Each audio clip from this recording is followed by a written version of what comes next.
The Daughters of Edward Darley Boyd by John Singer Sargent is arguably the most famous and most beautiful American painting in the collection in Boston.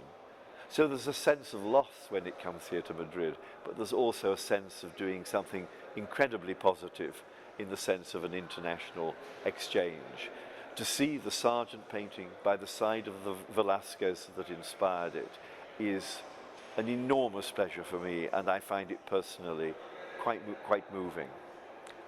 There's one thing I wish so much, that John Singer Sargent himself could see his great painting, which he thought might bring him immortality, hanging here in the Prado next door to one of the great masterpieces of all time, Velázquez's Las Meninas.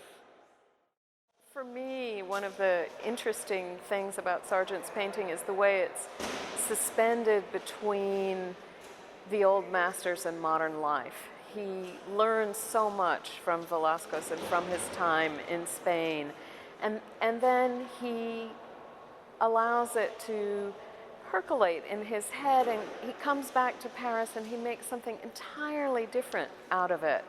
He pays great homage to Velázquez's composition and also to Velázquez's manner of enveloping his figures in air and atmosphere.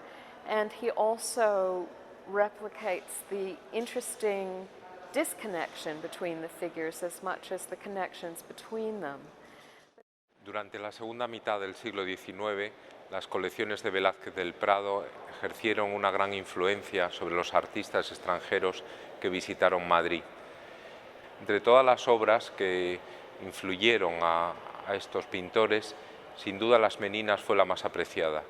En el caso de Sargent, que estuvo en España al menos durante 8 ocasiones, entre 1879 y 1912, copió Las Meninas y se inspiró en esta obra para la composición, para la colocación de luces y la atmósfera de una de sus obras maestras, si no la más importante de todas, Las hijas de Edward Darley Boyd, ¿no?, que realizó 3 años después de haber estado en el Prado.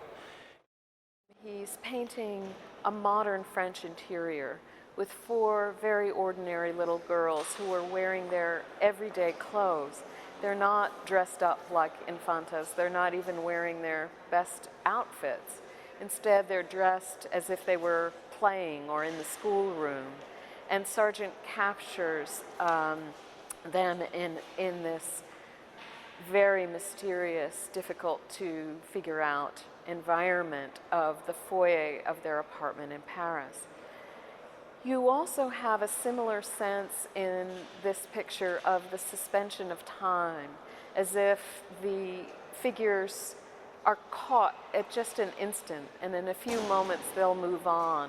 And that, I think, is also something that's very similar to Las Meninas, where one gets a sense that we have a frozen moment.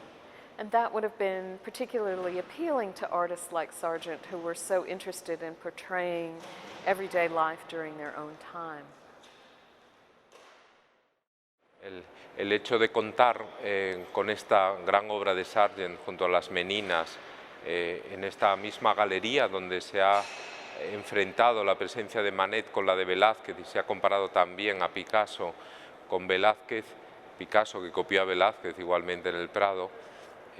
Sargent es un pintor intermedio entre Manet y Picasso, pero ilustra también muy bien este seguimiento de una obra maestra de Velázquez en el ámbito de la pintura anterior a la renovación de las vanguardias. En este sentido, tanto la preferencia por un género como es el retrato, como en realidad por otro género que es casi más importante, que es el interior con figuras, esto denota cómo, dado que el interior es un género que se pone de moda en esos años, la elección de Velázquez es útil en el camino no solo hacia el naturalismo, sino también hacia esa ambigüedad misteriosa, hacia ese sentido de investigación más introspectiva que Sargent, del que Sargent es abanderado y que Sargent explora justamente en este cuadro y para el cual Las Meninas le sirve de referencia muy útil.